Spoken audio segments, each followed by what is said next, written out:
अलैकुम। इस दुआ के साथ अल्लाह ताला हम सब को अपने हिफ्ज़ व अमान में रखें। लें जी, आज की हमारी रेसिपी है लाल मसूर की दाल। और ये दाल बहुत ही ज़ायकेदार और मज़ेदार बनाने लगे हैं हम आपके लिए। और इसकी जो सी रेसिपी है उसको आप एंड तक देखिएगा। इसके अंदर हम क्या चीज़ डालेंगे कि यही दाल बहुत स्पेशल हो जाएगी।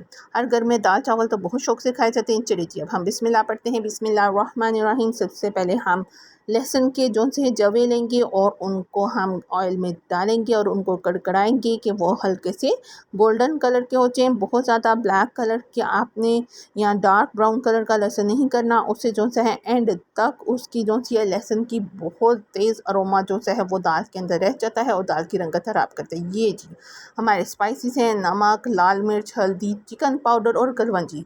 चिकन पाउडर और करवंजी जो सा है इस दाल का जो है मैजिक स्पाइस है। इससे डालने से आप जब इसको पकाएंगे इसी तरह से तो फिर आपको समझ आएगी जी ये इतनी स्पेशल क्यों बनी। हर घर में दाल बनती है और रोज़ाना का ये मेन्यू में शामिल होता है जी। शाम को दाल चावल हो जाए, गर्मी है, गर्मियों में दाल चावल वैसे ही बहुत पसंद किए जाते हैं।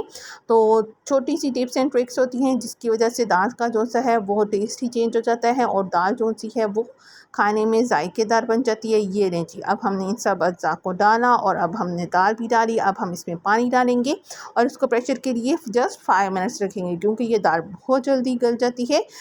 4 से 5 मिनट इसके लिए इनाफ होते हैं। ये लें जी, अब हमने कुकर खोला और ये है इसका चस्का मसाला, काली मिर्च और दरा मिर्च। ये जो सी है दरा मिर्च, इसके ऊपर जब लाल लाल से इसके फ्लेक्स नज़र आते हैं तो वो हमारी दाल को 4 चांद लगा दे।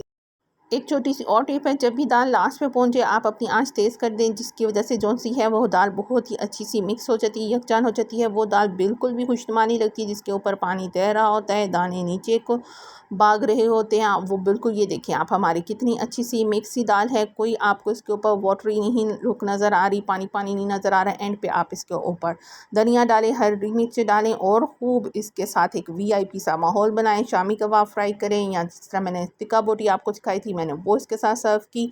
वाइट चावलों के साथ खाएं और लाइक शेयर एंड सब्सक्राइब करें अगर आप हमारी वीडियो को पसंद करते हैं। अल्लाह हाफिज़।